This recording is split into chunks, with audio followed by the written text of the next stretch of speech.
Shalom.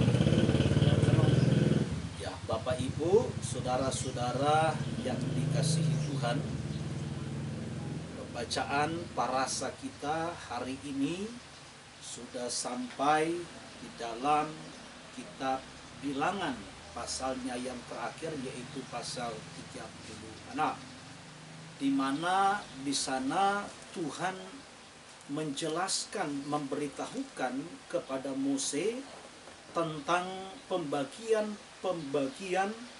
tanah Kanaan, tanah yang Tuhan janjikan kepada umat Israel sejak mereka itu dipanggil keluar dari Misraim, dari rumah perbudakan menuju ke negeri perjanjian.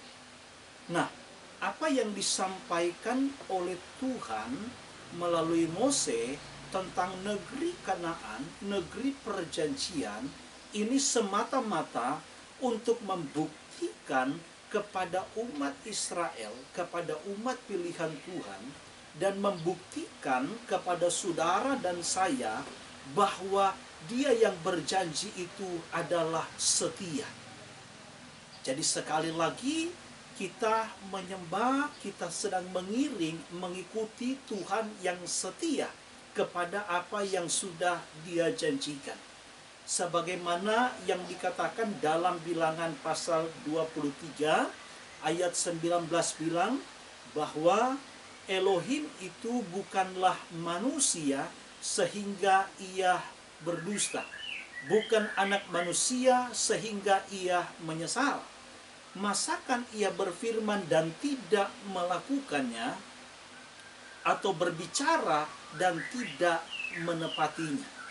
Jadi saudaraku, ketika orang Israel ini telah menerima pembagian apa yang akan menjadi milik mereka nanti, maka itu semata-mata membuktikan bahwa Tuhan yang memanggil mereka keluar dari Misraim itu adalah Tuhan yang setia. Ya. Sekalipun saudaraku, sangat disayangkan begitu banyak orang Israel yang telah dipanggil keluar oleh Tuhan dari tanah Misraim, dari rumah perbudakan untuk menuju ke negeri perjanjian, menuju ke tanah Kanaan, tetapi sungguh sangat disayangkan dalam perjalanan mereka sejak dari Misraim sampai di tanah Kanaan, waktu mereka melewati padang gurun, ternyata mereka tidak setia kepada Tuhan.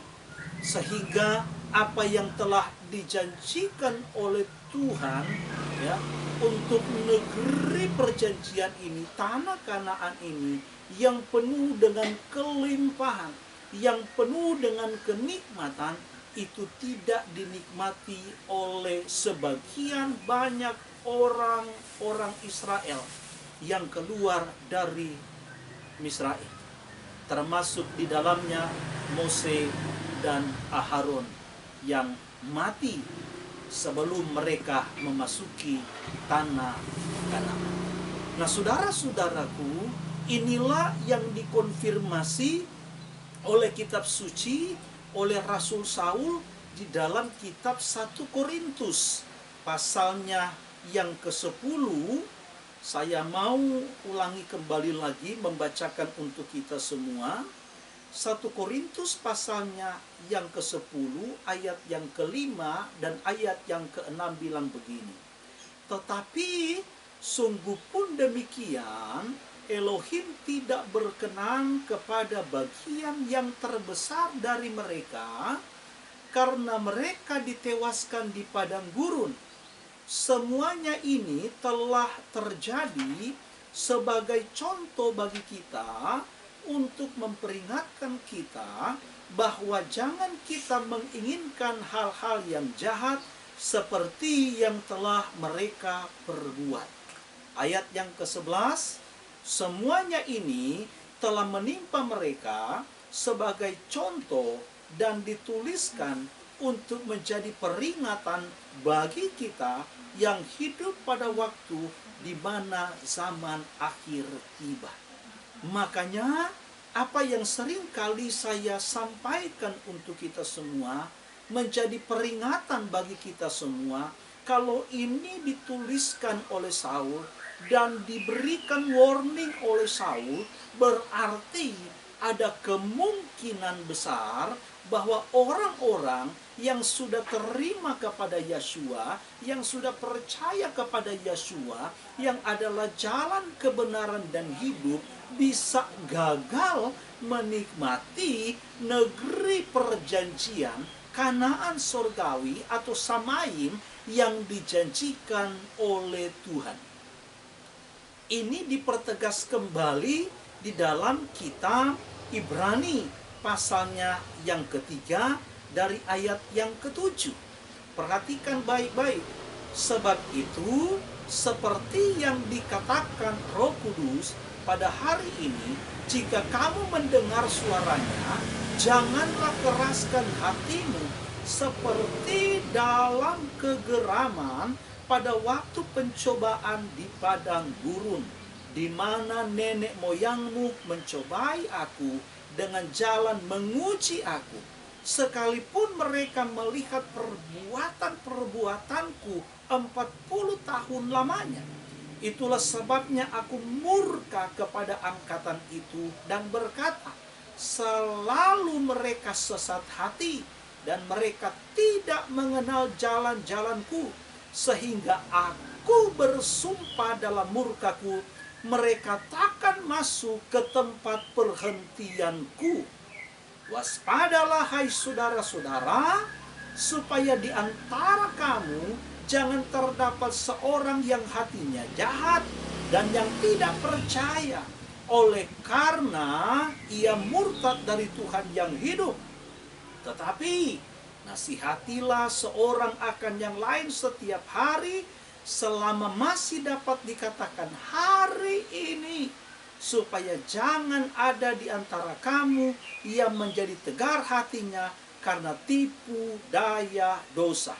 Karena kita telah beroleh bagian di dalam Hamasya, asal saja kita teguh berpegang sampai kepada akhirnya pada keyakinan iman kita yang semula.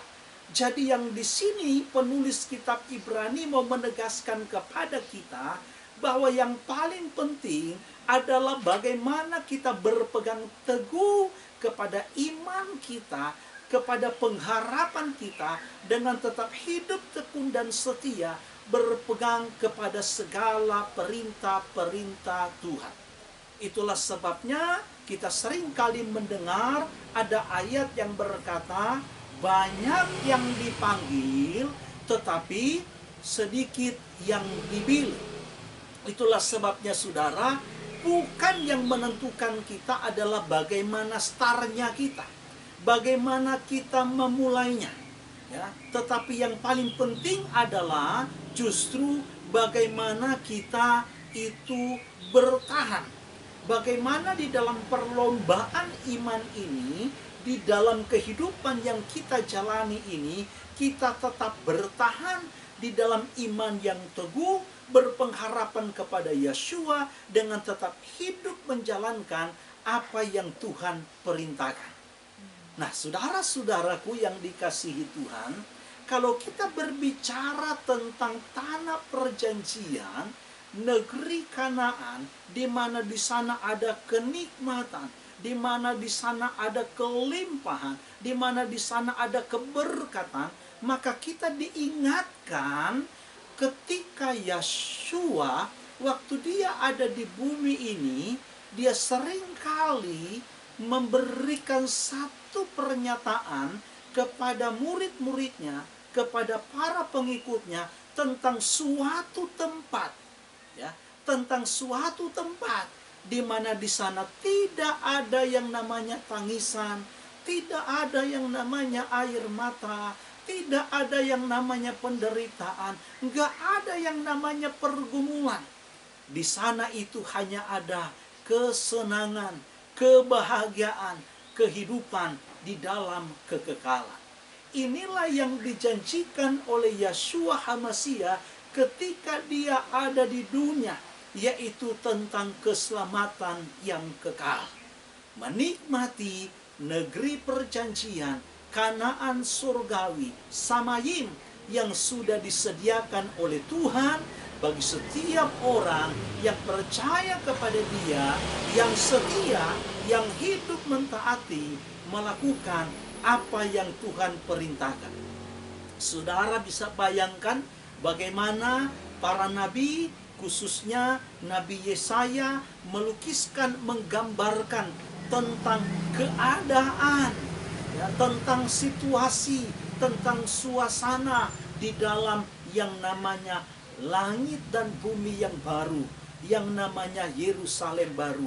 Bahkan saudara, kalau kita baca di dalam kitab Wahyu, pasalnya yang ke-21, ayatnya yang keempat, ayat yang kelima bilang begini, dan Ia akan menghapus segala air mata dari mata mereka, dan maut tidak akan ada lagi. Tidak akan ada lagi perkabungan atau ratap tangis atau duka cita, sebab segala sesuatu yang lama itu telah berlalu. Ia yang duduk di atas takhta itu berkata, lihatlah, aku menjadikan segala sesuatu baru, dan firman-Nya, tuliskanlah, karena segala perkataan ini adalah tepat dan benar. Dan saudara bisa bayangkan dari ayat yang ke-11, Wahyu pasal 21, menjelaskan secara kira-kira gambaran tentang suasana, tentang keadaan, tentang tempat, di mana tempat itu menjadi kerinduan kita bersama. Nah, saudara-saudaraku yang dikasihi Tuhan, kita kembali lagi melihat apa yang menjadi janji Tuhan kepada saudara dan saya. Kita umat yang percaya kepada Dia, yang senantiasa mau bertekun di dalam kesetiaan, menantikan di dalam pengharapan akan kedatangan Yesua yang kedua kali untuk menjemput setiap umat yang percaya. Jadi kalau kita bicara tentang kedatangan Yesua HaMasiah kedua kali, maka kita diingatkan kepada satu ayat di dalam kitab Yohanan pasal 14. Mari kita lihat sama-sama kitab Yohanan pasalnya yang ke-14. Ayat yang kedua dan ayat yang ketiga berkata begini. Di rumah Bapakku banyak tempat tinggal. Jika tidak demikian, tentu aku mengatakannya kepadamu, sebab aku pergi ke situ untuk menyediakan tempat bagimu. Dan apabila aku telah pergi ke situ dan telah menyediakan tempat bagimu, aku akan datang kembali dan membawa kamu ke tempatku, supaya di tempat di mana aku berada, kamu pun berada. Nah, saudara-saudaraku yang dikasihi Tuhan, berulang-ulang kali sering saya jelaskan bahwa dunia yang tempat kita hidup sekarang ini itu hanya sementara. Bahkan di dalam kitab suci, Tuhan tidak pernah menjanjikan bahwa dunia yang kita hidup sekarang ini itu nanti makin lama akan makin baik. Tidak, saudara. Dunia yang kita hidupi sekarang, dunia yang kita tinggal sekarang, ini makin lama ini, makin tahun, itu nanti akan makin rusak. Rusak di sini, saudara, ya, bukan hanya sekedar planet buminya, ya, bukan cuma sekali lagi planet buminya, berbicara bentuknya, tetapi saudaraku tentang keadaan dan situasi yang ada di dunia ini nanti akan semakin buruk, mungkin juga akan semakin sulit, apalagi dengan pandemi saat ini yang sedang melanda hampir seluruh dunia. Itulah sebabnya, saudaraku, mari kita rindukan yang namanya Kanaan surgawi. Mari kita menjadi orang yang percaya, yang memiliki kerinduan untuk masuk di dalam satu kota, satu tempat yang memang sudah disediakan oleh Tuhan bagi mereka yang setia. Di mana tempat itu, kata firman Tuhan, tidak ada tangisan, tidak ada air mata, tidak ada lagi kesedihan dan duka cita, tidak ada lagi pergumulan, tetapi di sana hanya ada kesenangan. Rindukan ini selalu, saudara. Kalau kita menjadi orang-orang yang beriman, kita menjadi orang-orang yang tekun, menjadi orang-orang yang taat, menjadi orang-orang yang setia, maka kapanpun Tuhan mau datang, ya, kapanpun Tuhan mau datang, maka kita sudah siap sedia. Mungkin saudara, dari apa yang dinubuatkan oleh kitab suci, ketika Tuhan datang kedua kali di atas awan permai, ya, lalu kemudian umat yang percaya kepada Dia itu akan dibangkitkan, mungkin belum akan terjadi saat-saat ini berdasarkan apa yang dinubuatkan, yang ditulis oleh kitab suci. Tetapi bisa saja, saudara, sewaktu-waktu, kapanpun itu bisa terjadi.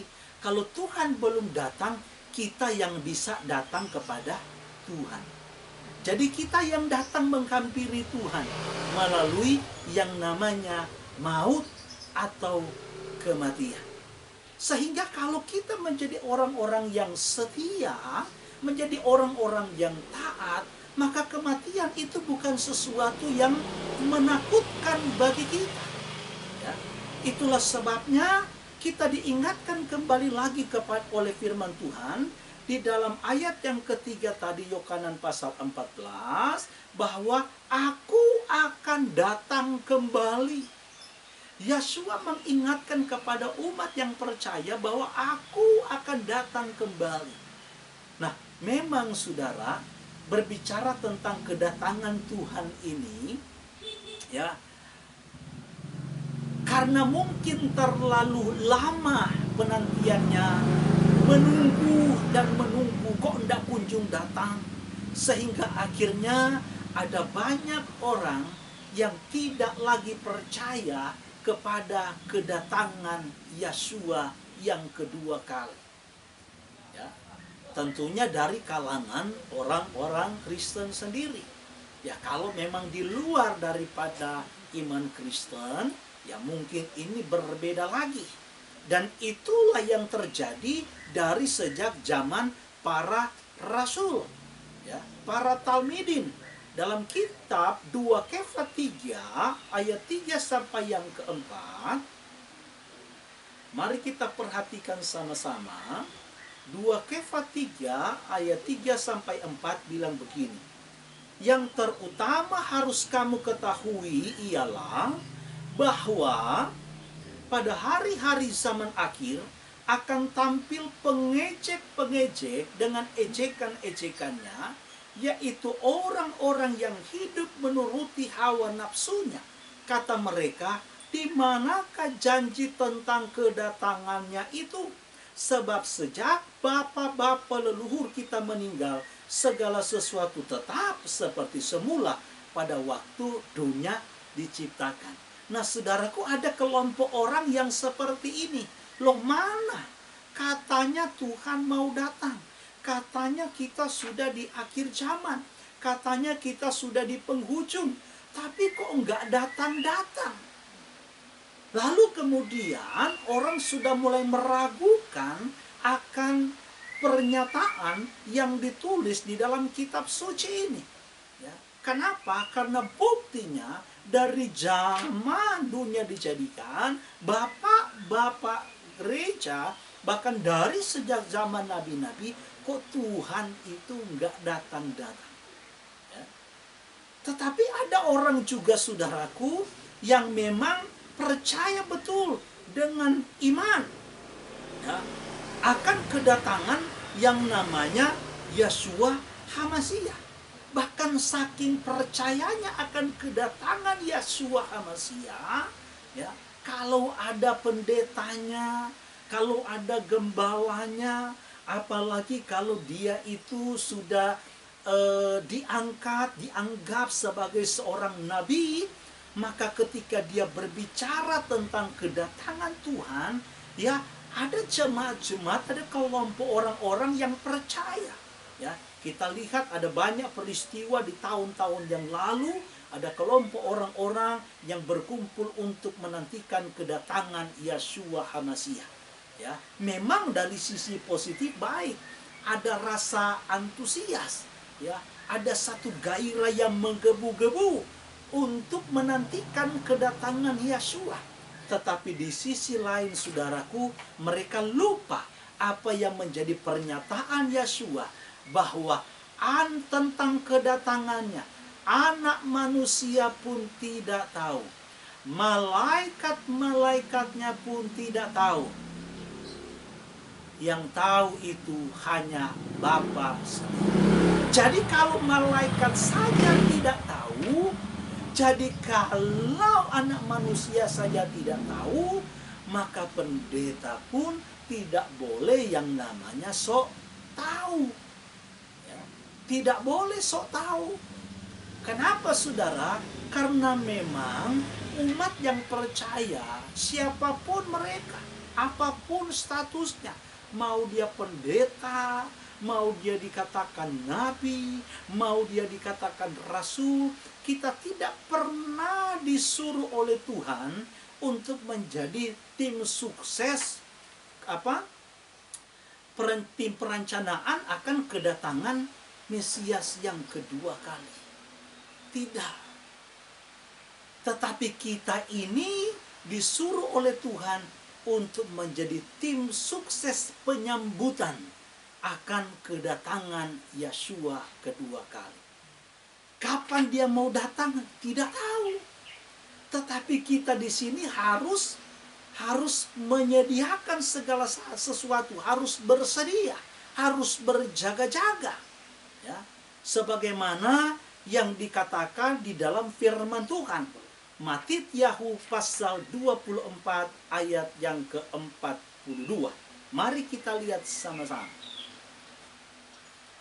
Mattityahu pasalnya yang ke-24 ayat 42 berkata demikian. Karena itu berjaga-jagalah, sebab kamu tidak tahu pada hari mana Tuhanmu datang. Tetapi ketahuilah ini, jika tuan rumah tahu pada waktu mana pada malam hari pencuri akan datang, sudah pasti ia berjaga-jaga dan tidak akan membiarkan rumahnya dibongkar.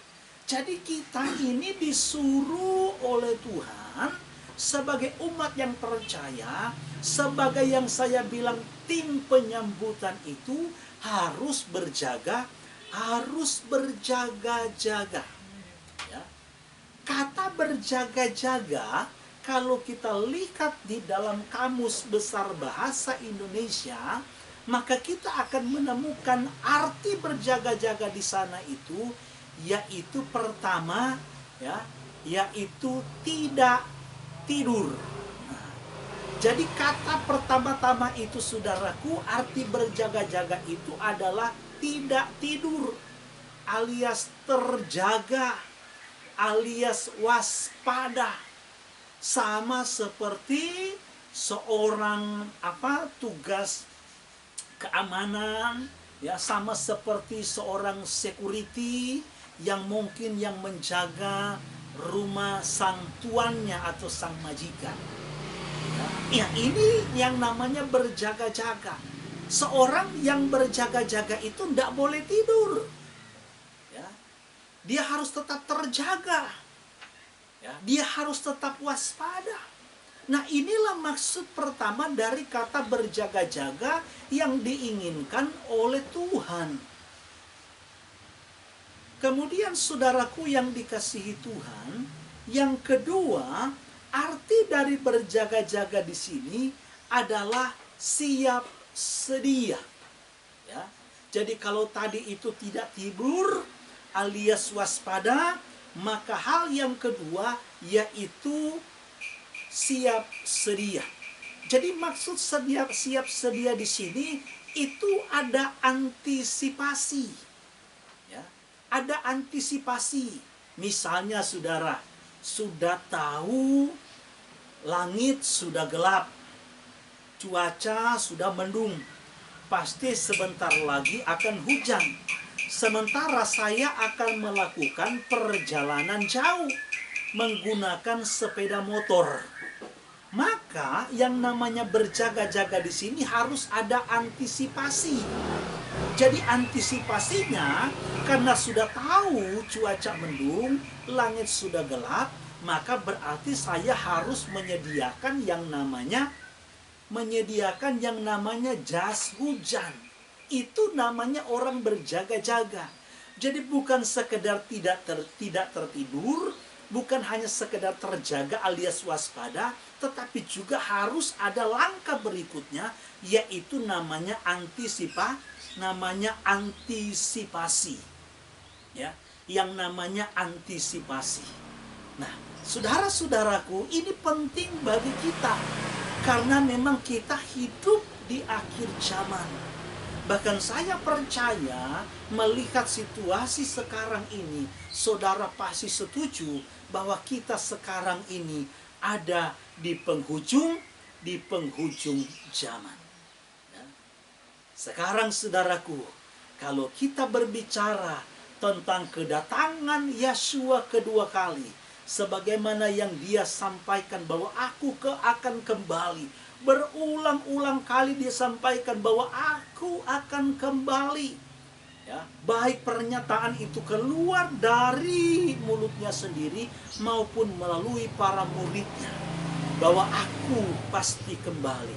Tetapi saudara, sebelum kembalinya atau datangnya Yeshua kedua kali, maka kata firman Tuhan sebagaimana dinubuatkan, harus didahului dulu dengan yang namanya si anti Hamasia. Ya.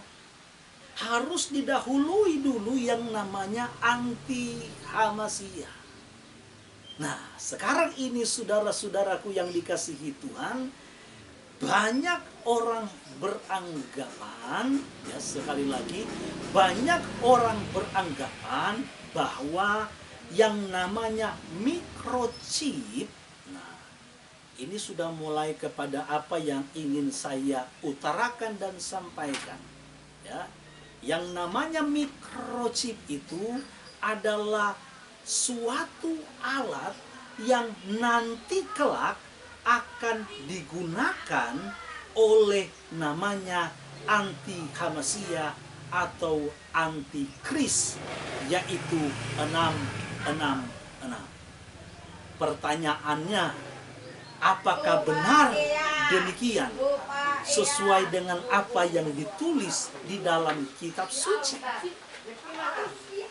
Saudara-saudaraku, untuk menjawab itu semua, saya mau ingatkan dulu kepada kita bahwa sebutan anti Hamasia, sebutan antikris itu bukan cuma dinubuatkan, bukan cuma ditulis di dalam kitab Wahyu, tetapi dari zaman para rasul itu sudah diingatkan kepada kita, sebagaimana dikatakan di dalam kitab 1 Yohanes 2, mari kita lihat sama-sama. Ayat 18 bilang begini dan 19. 1 Yohanes 2. Anak-anakku, waktu ini adalah waktu yang terakhir. Dan seperti telah kamu dengar, seorang anti Hamasia akan datang. Sekarang telah bangkit banyak anti Hamasia. Itulah tandanya bahwa waktu ini benar-benar adalah waktu yang terakhir. Memang mereka berasal dari antara kita, tetapi mereka tidak sungguh-sungguh termasuk pada kita. Sebab jika mereka sungguh-sungguh termasuk pada kita, niscaya mereka tetap bersama-sama dengan kita. Tetapi hal itu terjadi supaya menjadi nyata bahwa tidak semua mereka sungguh-sungguh termasuk kita. Ayat yang ke-22. Siapakah pendusta itu? Bukankah dia yang menyangkal bahwa Yeshua adalah Hamasia? Dia itu adalah anti Hamasia, yaitu dia yang menyangkal baik Bapa maupun Anak. Jadi saudara, yang namanya anti Hamasia itu sudah diingatkan oleh para rasul. Ya. Sudah diingatkan oleh para rasul jauh sebelumnya. Ya.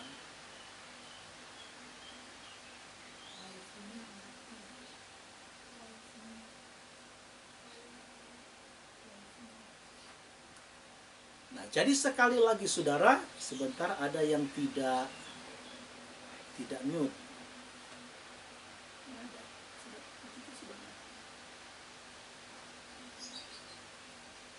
Nah, jadi kembali lagi saudara, saya harapkan dalam kita mengikuti midras ini semua di mute karena akan mengganggu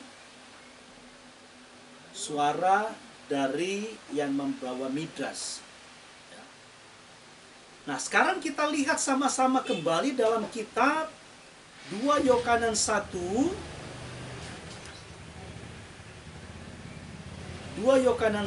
ayat yang ke-7.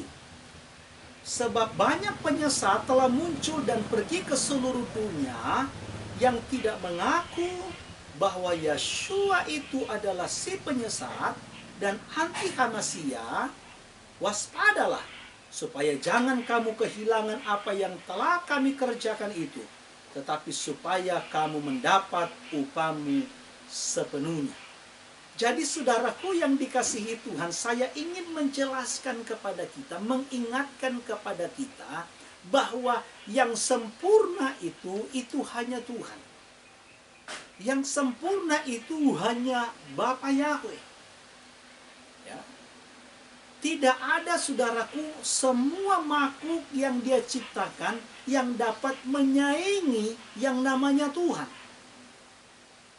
Tidak ada yang namanya makhluk ciptaan, baik manusia maupun malaikat, yang bisa menyaingi ya, yang namanya Tuhan yang sempurna, menyamakan dirinya dengan Tuhan yang sempurna.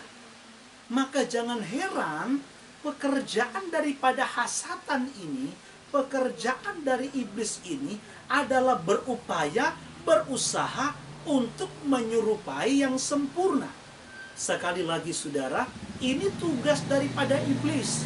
Salah satu cara dia untuk menyesatkan umat-umat Tuhan, saya sudah sering kali bilang, ya, sasaran daripada hasatan itu, sasaran daripada iblis itu bukanlah mereka yang memang senang hidup di dalam dosa, senang berbuat kejahatan, hidup di dalam kelaliman. Ya, itu bukan sasarannya iblis. Itu sudah menjadi rekannya iblis, sudah menjadi temannya iblis.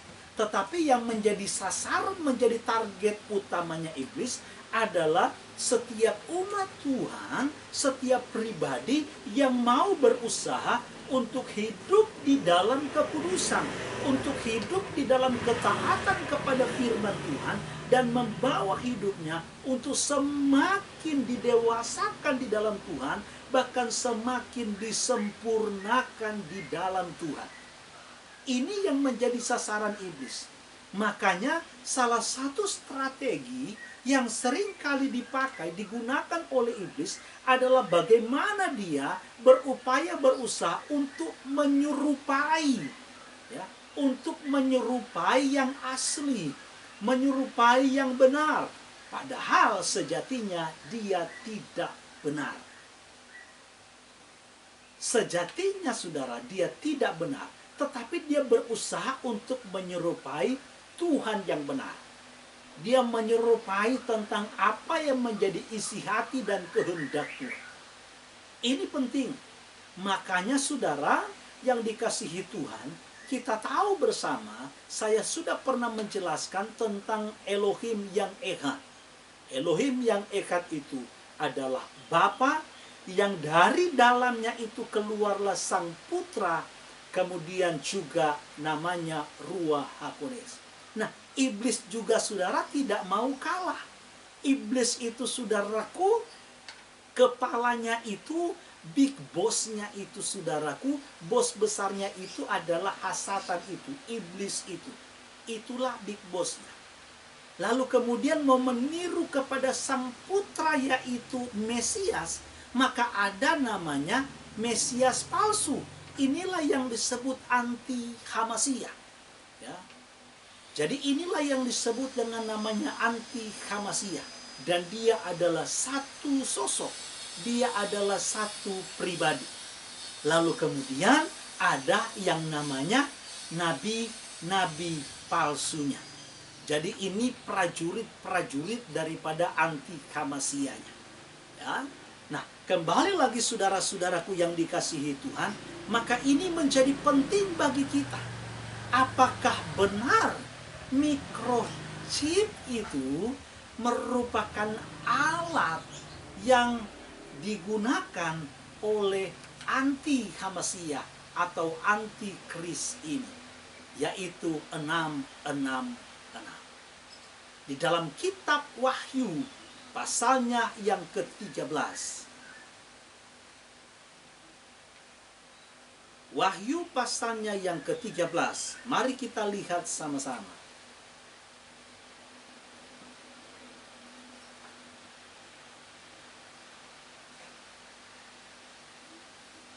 Wahyu pasal yang ke-13, kita baca sama-sama ayat 14. Saudara perhatikan baik-baik karena ini penting.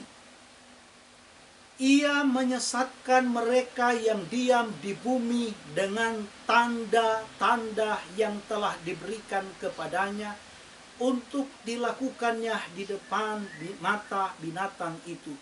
Dan ia menyuruh mereka yang diam di bumi supaya mereka mendirikan patung untuk menghormati binatang yang luka oleh pedang, namun yang tetap hidup itu. Dan kepadanya diberikan kuasa untuk memberikan nyawa kepada patung binatang itu, sehingga patung binatang itu berbicara juga dan bertindak begitu rupa, sehingga semua orang yang tidak menyembah patung binatang itu dibunuh. Dan ia menyebabkan sehingga kepada semua orang kecil atau besar, kaya atau miskin, merdeka atau hamba, diberi tanda pada tangan kanannya atau pada dahinya. Dan tidak seorang pun yang dapat membeli atau menjual selain daripada mereka yang memakai tanda itu, yaitu nama binatang itu atau bilangan namanya. Yang penting di sini ialah hikmat. Barang siapa yang bijaksana, baiklah ia menghitung bilangan binatang itu, karena bilangan itu adalah bilangan seorang manusia, dan bilangannya ialah 666. Nah, saudara-saudaraku yang dikasihi Tuhan, ingat baik-baik bahwa kitab Wahyu ini ditulis, diberikan pewahyuan melalui penglihatan oleh Rasul Yohanan ketika dia dibuang di Pulau Patmos. Nah, saudara-saudaraku, maka kitab Wahyu ini ditulis dimaksudkan bukan untuk menakut-nakuti umat yang percaya. Bukan untuk membuat umat yang percaya menjadi gelisah, menjadi gentar, bahkan menjadi takut menghadapi masa-masa yang akan datang. Bukan itu tujuannya, saudara. Maka kalau kita mau baca kitab suci, mari kita baca secara keseluruhan. Jangan kita hanya baca sepotong demi sepotong, ayat per ayat kita penggal, bahkan mungkin hanya pasal-pasal tertentu, tanpa kita melihat secara keseluruhan dari apa yang ditulis oleh penulis kitab Wahyu ini. Pada akhirnya saudaraku yang dikasihi Tuhan, memang kita harus akui bahwa si anti Hamasia ini akan diberikan kuasa oleh Tuhan, diizinkan oleh Tuhan, tetapi dia bukan maha kuasa. Memang saudaraku, kalau kita mau jujur, lawan yang kita hadapi ini adalah hasatan. Umur hasatan itu saudaraku jauh melebihi kita. Umurnya saudaraku bukan lagi puluhan, ratusan, udah ribuan tahun. Ketika dia dilemparkan dari bumi ini, dari Samayim, ya, kalau dalam soal pengalaman, cara menjatuhkan orang, ya, cara membuat jerat supaya orang tersandung, iblis terlalu banyak pengalaman, ya. Dia memang saudaraku banyak tahu, tetapi dia bukan maha tahu. Dia diizinkan diberikan kuasa, tetapi dia bukan maha kuasa. Sehingga saudara, kalau kita membaca seluruh kitab Wahyu ini, kita melihat sebenarnya di sana ada kemenangan besar. Ya, ada kemenangan besar, ada sorak-sorai yang luar biasa dari setiap umat-umat Tuhan yang berkemenangan. Ya, bagaimana iblis itu pada nantinya akan dikalahkan. Bagaimana anti Hamasia itu akhirnya akan dihancurkan. Itulah yang harus kita lihat. Sehingga kitab Wahyu ini kita memandangnya sebagai kitab yang memberikan penghiburan bagi kita, memberikan dorongan, memberikan motivasi bagi kita, bahwa sesungguhnya di balik segala kesulitan, di balik segala penderitaan, ada kemenangan yang Tuhan sediakan. Nah, kembali lagi saudara-saudaraku yang dikasihi Tuhan, ini sangat penting. Karena banyak orang yang menafsirkan Wahyu pasal yang ke-13 dari ayat 16 sampai 18, tidak lain yang dimaksud itu adalah chip yang nanti akan ditanam, yang akan ditaruh di lengan bagian kanan dan kemudian ditaruh di jidat. Apakah benar begitu saudaraku? Mari kita akan lihat bersama. Kita dengar bersama-sama apa yang ingin saya jelaskan. Nah, saudara-saudaraku yang dikasihi Tuhan, sebelum saya masuk lebih jauh lagi kepada penjelasan, maka saya ingin dulu mengangkat sedikit kepada kita tentang yang namanya hermeneutik, ya, atau hermeneutika, ya. Orang-orang yang sekolah teologi itu biasanya tahu, ya, tentang yang namanya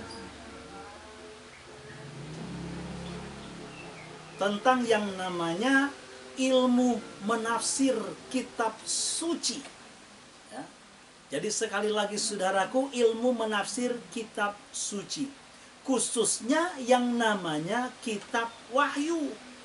Ketika kita menafsirkan kitab Wahyu, maka penafsiran yang digunakan pasti akan variatif, pasti akan bermacam-macam. Ya, kenapa? Karena memang kitab Wahyu itu di dalamnya itu ada nubuatan, nubuatan demi nubuatan yang memang sulit saudara, ya, sulit untuk ditafsirkan. Kita jangankan menafsirkan nubuatan atau sesuatu yang akan terjadi, sesuatu yang belum terjadi.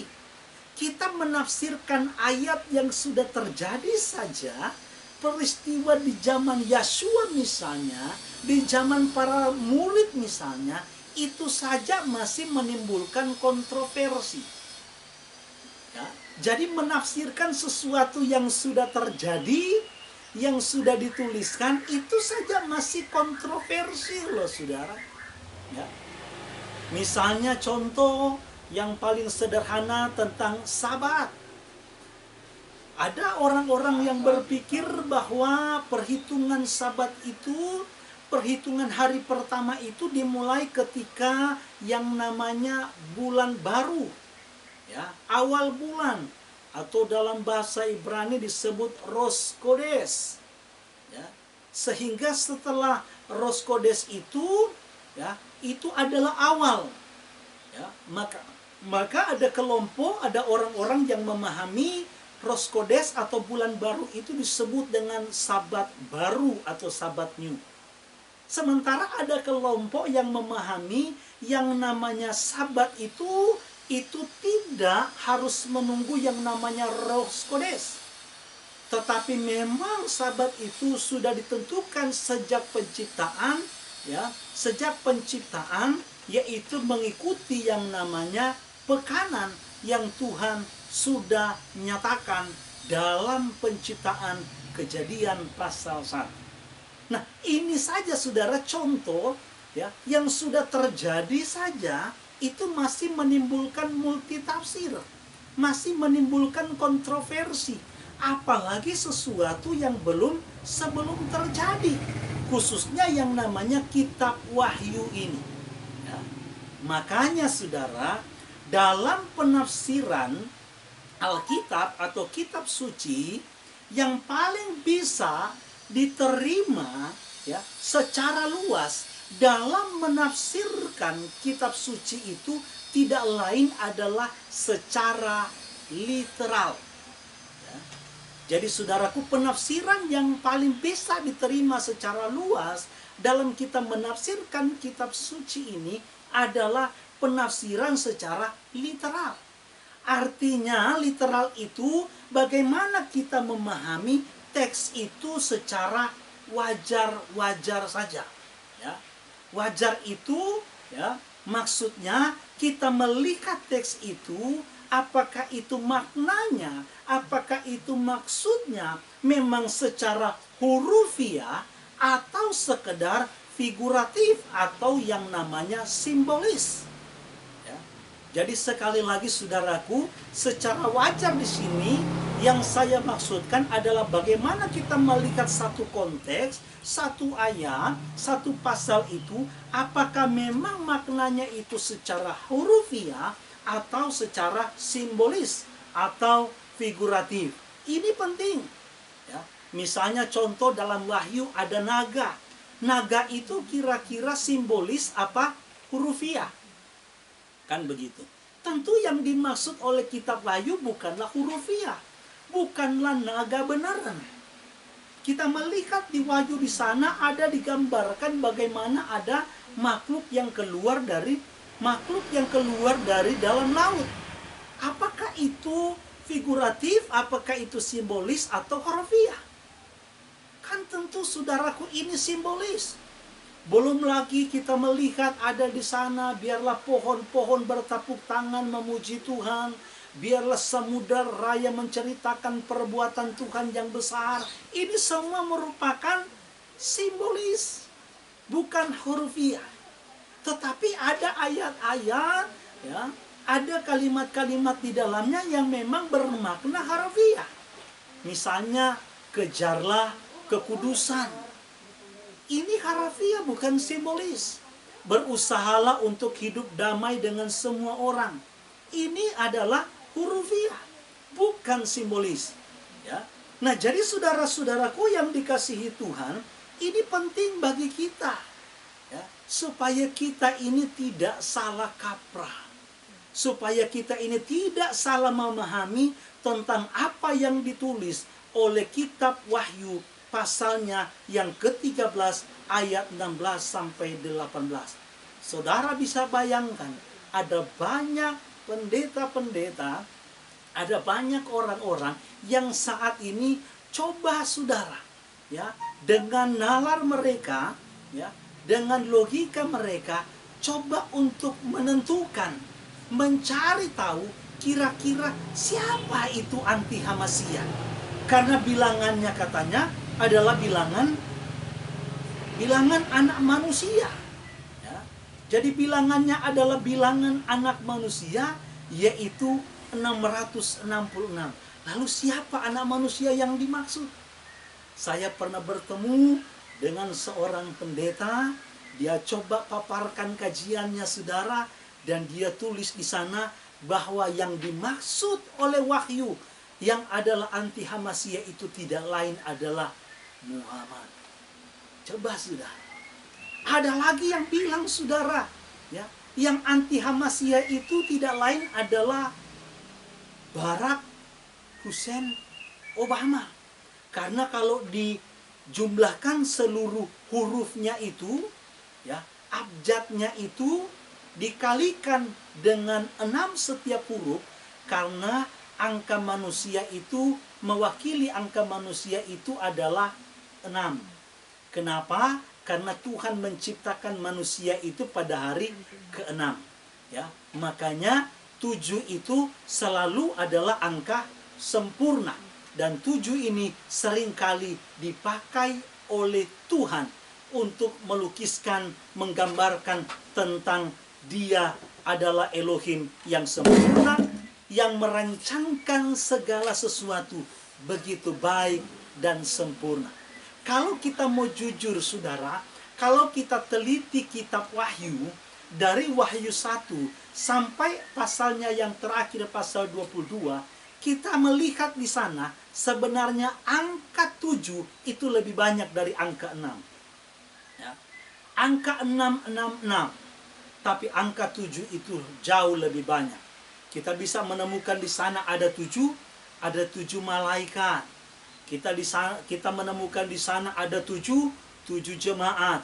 Kemudian kita di sana menemukan ada 7 meterai. Kemudian ada di sana apalagi 7 sangkakala dan lain-lain. Dan semua ini, saudaraku, penghukuman itu pun itu datangnya dari Tuhan.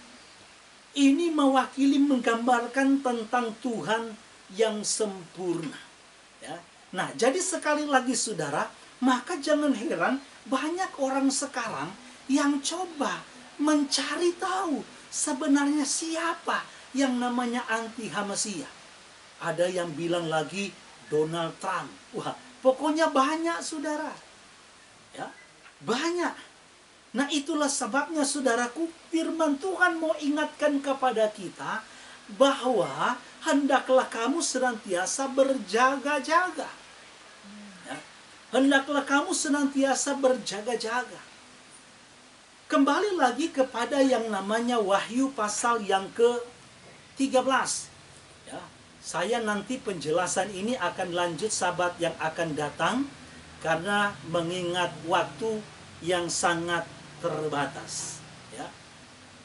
Kembali lagi, apakah benar microchip itu, ya, yang nanti akan ditanamkan di tangan, ditanamkan di jidat, itu merupakan alat, merupakan tanda yang dipakai oleh anti Hamasia sebagai milik kepunyaan kepemilikan. Makanya karena asumsi kita itu adalah microchip, maka jangan heran pada beberapa tahun yang lalu, tahun 2017, itu pernah dihebohkan. Jadi Indonesia, khususnya orang Kristen ini heboh. Hebohnya kenapa? Karena katanya mendapatkan informasi dari berita bahwa di Banten sana, khususnya daerah BSD sana, akan dibangun pabrik microchip terbesar. Ya, itu sempat heboh, saudara, di tahun 2017. Dan yang paling menghebohkan itu adalah orang Kristen. Nah, lihat katanya, itu anti Hamasia, anti Kris itu sudah mulai melebarkan sayapnya, sudah mau membuat kedudukannya terlebih di Indonesia. Padahal hal ini merupakan salah informasi. Ya, salah informasi. Nah, memang kan kebanyakan bangsa kita ini, orang Indonesia ini kan suka menghubung-hubungkan segala sesuatu. Padahal sesuatu itu tidak ada hubungannya, tidak ada kaitannya, tetapi dihubung-hubungkan. Saya mau ingatkan kembali, baik kita berjaga-jaga, baik kita waspada, baik kita antisipasi, tetapi berjaga-jaga, antisipasi di sini itu pun harus senantiasa didasarkan kepada kitab suci. Jangan kita akhirnya mengabaikan nalar berpikir kita. Jangan nanti kita mengabaikan logika kita. Cuman karena mungkin pemahaman kita yang sempit, yang kerdil tentang suatu hal, apalagi tentang nubuatan yang disampaikan oleh Yohanan melalui yang namanya kitab Wahyu ini. Ya. Nah, saudara-saudaraku yang dikasihi Tuhan, bahkan kalau kita mau jujur, coba kita ingat-ingat kembali ke belakang. Kita rewind kembali ke belakang. Ketika yang namanya komputer ini, perhatikan baik-baik. Ketika komputer ini baru mulai diperkenalkan, ya, khususnya yang namanya di Indonesia, maka Indonesia heboh. Saya ingat betul dulu waktu di kampung pun kita ikut heboh. Kenapa? Karena saudaraku kita diberitahukan bahwa jangan yang namanya sekali-kali pakai yang namanya komputer. Kenapa? Karena komputer itu adalah alat produk daripada anti-Hamasiyah, antikris. Kenapa saudara? Karena memang kalau yang saya bilang, ya, suka dihubung-hubungkan alias dicocok-cocokkan. Ya, bahasa kerennya mungkin bisa dibilang cocokologi. Kenapa? Karena komputer itu, ya, abjadnya itu, hurufnya itu terdiri dari huruf pertama apa? C. Ya. Kemudian huruf kedua O, huruf ketiga itu M, huruf keempat P, huruf kelima itu apa? U, kemudian T, E dan R. Ya. Nah, huruf-huruf ini saudara, kalau dikali dengan angka manusia yang saya bilang tadi mewakili angka manusia itu yaitu 6, maka kalau dijumlahkan kalimat komputer, kata komputer ini itu akan berjumlah 666. Saya sudah buktikan sendiri. Ya, kalau saudara tidak percaya boleh cross check sebentar. C itu berapa? 3. 3 kali angka manusia 6 itu 18. Tolong yang punya komputer tolong hitung. Ya. C itu berarti 3 kali 6 angka manusia berarti 18. Kemudian O. O itu abjadnya 15. 15 kali angka manusia 6. Jumlahnya 90. Ya. Jadi tadi 18 berarti tambah 90. Baru kemudian M. M itu saudaraku abjadnya ketiga 13. 13 itu kali 6. 13 kali 6 itu berarti ada 78. Nah, tambah 78 lagi. Kemudian P. Ya, kemudian P. O, P. P itu 16. Ya. P itu 16. 16 kali 6. 16 kali 6 berarti ada 96. Nah, tambah 96 saudara. Kemudian ada U. U berarti O, P, Q, R, S, T, U. 21. Ya. Abjadnya itu U itu 21. 21 kali 6 itu ada 126. Tambah 126 saudara. Kemudian T. O, P, Q, R, S, T. T itu 20. Maka ditambah 20 kali 6, 120. Kemudian E itu 5. 5 kali 6 berarti ditambah 30. Terakhir R. R itu O, P, Q, R. R itu 18. 18 kali angka manusia 6 sama dengan berapa? 90. Kemudian tambah 18 berarti 108. Nah, tolong jumlahkan saudara. Ya. Tolong jumlahkan yang saya sebut tadi. Totalnya itu ada 666. Ya. Jadi kenapa komputer waktu itu dianggap sebagai alat daripada antikris, produk dari antikris? Karena kalau dijumlahkan, dikalikan dengan angka manusia 6, itu jumlahnya akan 666. Tetapi kita lihat faktanya berjalan dengan waktu. Hampir semua orang Kristen, hampir semua gereja sekarang menggunakan yang namanya komputer yang notabene tadinya katanya adalah alat antikris. Ya. Nah, saudaraku, ini ada hubungannya. Kalau sekarang itu kan ada hubungannya dengan yang namanya corona. Ya. Jadi saudaraku, corona. Corona itu ada berapa huruf, saudara? Corona itu ada 6 huruf. Kita tulis 6 di depan.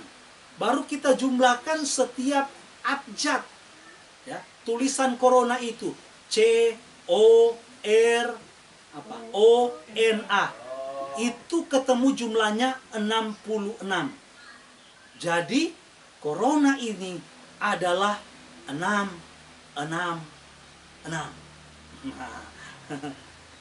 Jadi saudaraku, banyak sekali orang Indonesia ini yang suka mengkaitkan, menghubung-hubungkan sesuatu yang sebenarnya tidak ada hubungan, sebenarnya yang tidak ada kaitannya. Ya. Contoh yang saya bilang tadi yang namanya komputer. Kemudian saudara, komputer ini berjalan lewat masanya. Muncul kemudian saudara ada yang namanya barcode. Barcode itu setiap produk, ya, setiap produk yang biasanya kita gunakan atau yang kita beli dari supermarket itu sudah ada yang namanya barcode, ya. Kalau kita lihat barcode itu ada grafik model grafik papan, ya. Jadi model grafik. Nah, kalau saudara perhatikan dalam barcode itu saudara, angka pertama, angka di tengah sama yang paling ujung itu adalah 666.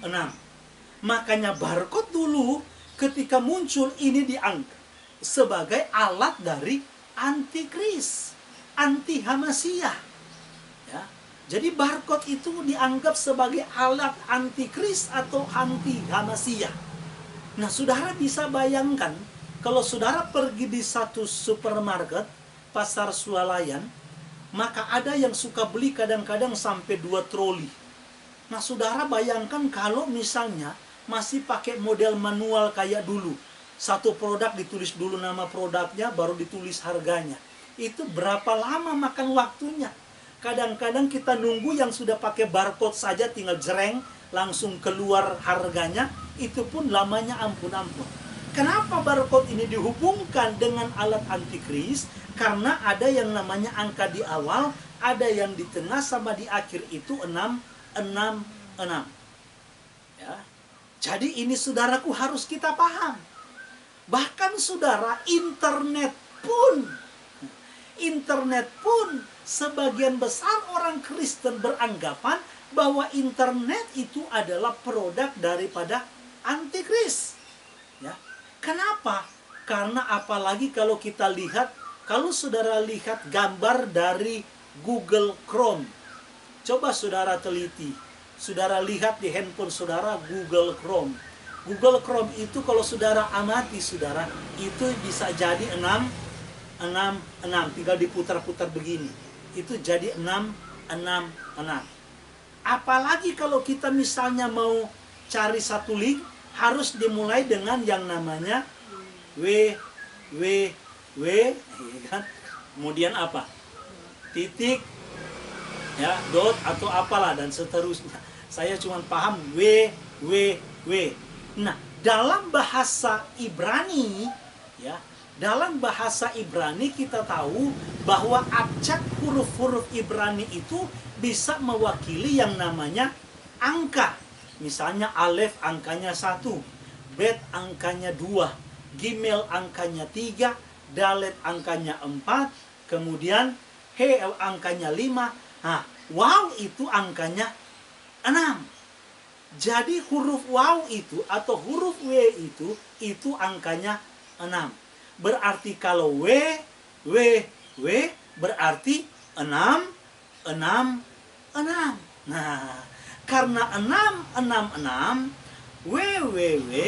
wow berarti ini adalah produk alias alat antikris. Ya. Ini orang Indonesia suka sekali mengkait-kaitkan, menghubung-hubungkan. Lalu saya mau bawa sedikit lagi, nanti kita sambung minggu depan. Ya, Sabat depan karena waktunya sudah 1 jam. Sedikit lagi sudah. Nah, kita kembali kepada microchip. Apa sih kegunaan dari microchip ini? Banyak orang yang tidak paham, gagal paham tentang microchip, saudara. Mereka berpikir bahwa microchip itu hanya bentuknya itu cuma satu bentuk. Bentuknya kayak sebutir beras yang kemudian nanti akan ditanam di sini, lalu kemudian taruh di sini, ya, sebagai pengontrol daripada anti Hamasiyah. Bukan cuma sekedar tanda kepemilikan, tetapi sebagai pengontrol, pengendali ketika chip itu sudah diterima. Itu menurut kebanyakan anggapan orang Kristen. Jadi nggak salah, saudara, chip itu adalah tempat untuk kita menyimpan, menaruh yang namanya data. Sehingga kalau ada chip yang modelnya sebutir beras tadi ditanamkan, ya memang data kita sudah masuk di sini. Jangan saudara berpikir bahwa yang namanya EKTP itu tidak ada chipnya, saudara. EKTP itu ada chipnya. Ya. Makanya yang namanya EKTP itu tinggal di scan saja, itu data kita itu langsung ada di situ semua. Ya. Yang namanya sekarang ini kalau nonton di TV, ya, sudah lebih canggih, ada yang namanya e-paspor. Ya. Bukan cuma KTP yang elektronik, paspor juga. Ya. Nah, saudaraku, itu ada chipnya. Ya. Untuk menyimpan yang namanya data, makanya itu tidak boleh rusak. Jangankan yang namanya EKTP, saudara. Ya, kita punya SIM card itu untuk kita menyimpan data, itu ada yang namanya chipnya. Jadi kita harus tahu dulu fungsi yang namanya chip itu. Ya. Memang saudaraku kecil, ya, makanya disebut microchip, tapi bentuknya itu bervariatif. Bukan hanya dalam pemahaman konsep kita, khususnya orang Kristen beranggapan bahwa chip itu bentuknya seperti sebutir beras. Ya. Chip itu bermacam-macam, saudara. Bahkan kredit card pun itu pakai yang namanya chip. Sehingga jangan heran, saudara, kartu yang kita gunakan, kredit card itu data kita itu semua sudah masuk di situ. Data kita semua itu sudah terekam di situ. Ya. Jadi inilah yang namanya bentuk perkembangan zaman, kecanggihan teknologi yang memang sulit kita hindari. Hanya persoalannya, saudaraku, ya, penting bagi kita di sini untuk memiliki hikmah. Kenapa? Karena memang firman Tuhan memberitahukan kepada kita. Di dalam Wahyu pasal 13, ya, ini kata kunci yang ingin saya sampaikan kepada kita. Nanti saya lanjutkan Sabat yang akan datang. Wahyu pasal 13 dari ayat 1 sampai ayat yang ke-18 tidak ngomong soal chip. Perhatikan baik-baik, sudah. Tidak pernah ada kata kalimat di sana yang namanya chip. Tetapi yang ada di sana ada kalimat yang namanya kata tanda. Perhatikan, saudara. Ada di sana dikatakan yang namanya tanda. Tanda pada yang namanya lengan, ya, kanan kemudian di dahinya, di jidatnya. Jadi tanda. Dan kalau saudara baca ayat yang ke-14, saudara, kita melihat di sana orang yang tidak menyembah kepada binatang itu, tidak menyembah kepada anti Hamasiyah itu akan disiksa, bahkan mungkin akan dibunuh. Tetapi mereka yang menyembah kepada binatang itu akan diberikan tanda. Ingat, saudara, jadi kita itu menyembah kepada dia dulu. Mengakui dia dulu, si anti Hamasiyah ini. Kita menyembah kepada dia, kita mengakui dia. Baru kemudian kita diberikan tanda. Tandanya seperti apa? Belum tahu, sudah. Tandanya seperti apa? Belum tahu. Tandanya model seperti apa? Belum tahu.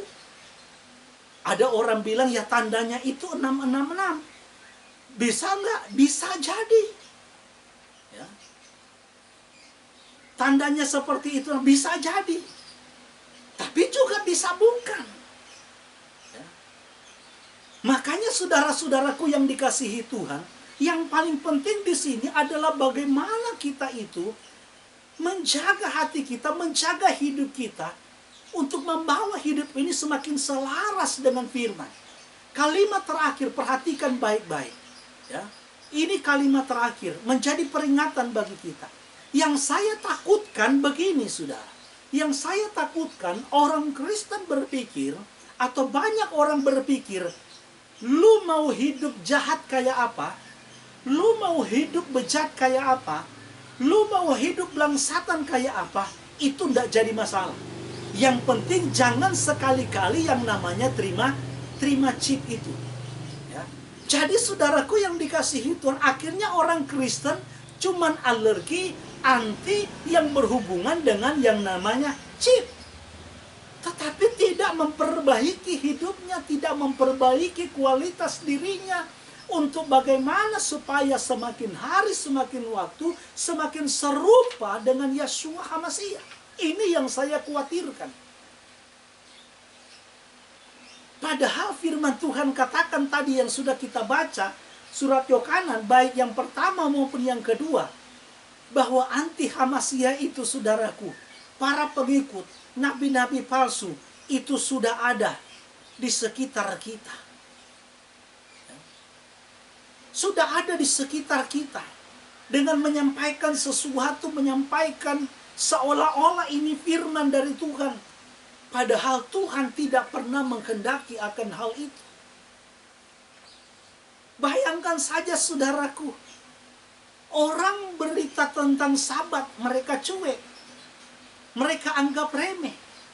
Berita tentang nama kudusnya mereka anggap remeh. Berita tentang perayaan-perayaan dianggap remeh.